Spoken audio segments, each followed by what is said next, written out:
అందరికీ నమస్కారం అమ్మ. ఈరోజు మనం తెలుసుకుంటున్న అంశం ఏంటంటే FA4 8th క్లాస్ 2024-25 సంబంధించిన తెలుగు మోడల్ క్వశ్చన్ పేపర్. వీడియోలోకి వెళ్ళే ముందు ఇంకా మన ఛానల్ సబ్స్క్రైబ్ చేసుకొని వాళ్ళు ఎవరంటే దయచేసి సబ్స్క్రైబ్ చేసుకొని లైక్ చేసి షేర్ చేసి మీ ఫ్రెండ్స్కు రిలేటివ్స్ అందరికీ సబ్స్క్రైబ్ చేసుకోమని చెప్పండి అమ్మ. నా ఛానల్ని సబ్స్క్రైబ్ చేసుకొని ప్రత్యక్షంగా పరోక్షంగా సపోర్ట్ చేస్తున్న వాళ్ళందరికీ పేరు పేరున ప్రత్యేకమైన హృదయపూర్వక ధన్యవాదాలు. ఇంకా ఆలస్యం చేయకుండా వీడియోలోకి వెళ్ళిపోదాం. ముందుగా రోమన్ నంబర్ 1 అవగాహన ప్రతిస్పందన 1వ ఆ క్రింది పేరాను చదివి ప్రశ్నలకు జవాబులు రాయండి. క్వశ్చన్ నెంబర్ 1లో అమ్మ ఇక్కడ మనకు ఒక పేరాగ్రాఫ్ అయితే ఇస్తారు. ఈ పేరాగ్రాఫ్ని ఎక్కడికక్కడ స్క్రీన్ షాట్ తీసుకోండి అమ్మ. స్క్రీన్ షాట్ తీసుకుంటే దీనికి సంబంధించిన కింద ప్రశ్నలు అనేది ఇస్తారు. ఈ ప్రశ్నలకు సమాధానాలు పైన పేరాగ్రాఫ్లోనే ఉంటాయి. అర్థమవుతుందా? ఈ పేరాగ్రాఫ్ని జాగ్రత్తగా చదివితే మీకు సమాధానాలను దొరుకుతాయి. తర్వాత క్వశ్చన్ నెంబర్ ఈ చూడండి మా, పై పేరా ఆధారంగా ఒక ప్రశ్న తయారు చేయండి అన్నప్పుడు ఈ మూడు కూడా ఆ పేరాకు సంబంధించినవి కదా. యాస్టిస్ క్వశ్చన్ నెంబర్ 2 ఈ అని పెట్టి ఈ మూడిట్లో ఏదో ఒక క్వశ్చన్ ఉన్నది ఉన్నట్లుగా రాసేస్తే సరిపోతుంది, మీకు మార్క్ అయితే వచ్చేస్తుంది.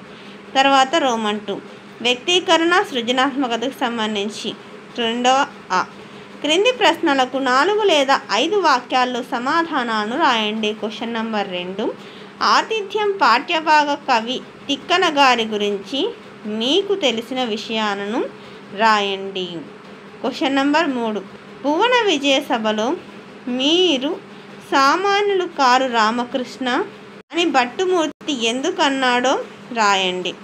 తర్వాత 1వ ఈ క్రింది వాణిలో ఏదేని ఒక ప్రశ్నకు 8 నుండి 10 వాక్యాల్లో ఇక్కడ 2వ క్వశ్చన్ 3వ క్వశ్చన్ ఖచ్చితంగా రాయాల్సిందేనమ్మా. తర్వాత క్వశ్చన్ నెంబర్ 2 క్వశ్చన్ నెంబర్ 3 ఖచ్చితంగా రాయాల. తర్వాత 1వ ఈ క్రింది వాణిలో ఏదేని ఒక ప్రశ్నకు 8 నుండి 10 వాక్యాల్లో సమాధానాలను రాయండి. క్వశ్చన్ నెంబర్ 4 సమదృష్టి పాఠ్యభాగ సారాంశాన్ని మీ సొంత మాటల్లో రాయండి లేదా కపోతం వేటగాని మధ్య జరిగిన సంభాషణను రాయండి. ఈ రెండిట్లో ఆప్షన్ ఇచ్చిన ఏదో ఒకటి రాయాలి అమ్మ. ఇది మోడల్ పేపర్ నన్ను అర్థమవుతుంది, ఒరిజినల్ పేపరు మోడల్ పేపర్. తర్వాత రోమన్ 3 భాషాంశాలు తృష్ణ అంటే గీత గీసిన పదానికి అర్థం రాయండి. క్వశ్చన్ నెంబర్ 5 వేసి తృష్ణ అంటే అర్థం కోరిక అని రాయాల. తర్వాత క్వశ్చన్ నెంబర్ 6 అక్షరం అండర్లైన్ చేస్తున్నారు కదా, గీత గీసిన పదానికి వికృతి పదం రాయండి. అక్షరం అంటే అక్కరం వికృతి. తర్వాత సొచ్చినందగా ఈ పదాన్ని విడదీయాల. తర్వాత క్వశ్చన్ నెంబర్ 8 అమ్మ విష్ణు రోషిష్ణ జిష్ణ సహష్ణ కృష్ణ ఇందులో అలంకారాన్ని గుర్తించండి. ఇక్కడ స్ను స్ను స్ను స్ను అనేది వచ్చింది కదా, ఇక్కడ స్ను అనే పదం అనేక సార్లు ఆవృత్తమైంది కాబట్టి అంటే రిపీట్ అవుంది కాబట్టి ఒకటి కంటే ఎక్కువ సార్లు ఇది వృత్యానుప్రాస అలంకారము కదా. అవునా కాదా నాన్న? ఇక్కడ చూడండి, ఇక్కడ 1 2 3 4 5 ఇక్కడ 5 సార్లు స్ను అనే పదం రిపీట్ అయింది కదా, కాబట్టి ఒకటి కంటే ఎక్కువ సార్లు ఆవృత్తమైంది కాబట్టి ఇదేంది వృత్యానుప్రాస అలంకారం.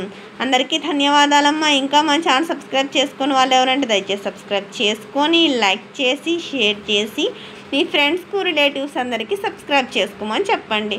నా ఛానల్ని సబ్స్క్రైబ్ చేసుకొని ప్రత్యక్షంగా పరోక్షంగా సపోర్ట్ చేస్తున్న వాళ్ళందరికీ పేరు పేరున ప్రత్యేకమైన హృదయపూర్వక ధన్యవాదములు. అందరికీ ధన్యవాదాలు. దయచేసి వీడియోని మాత్రం స్కిప్ చేయండి.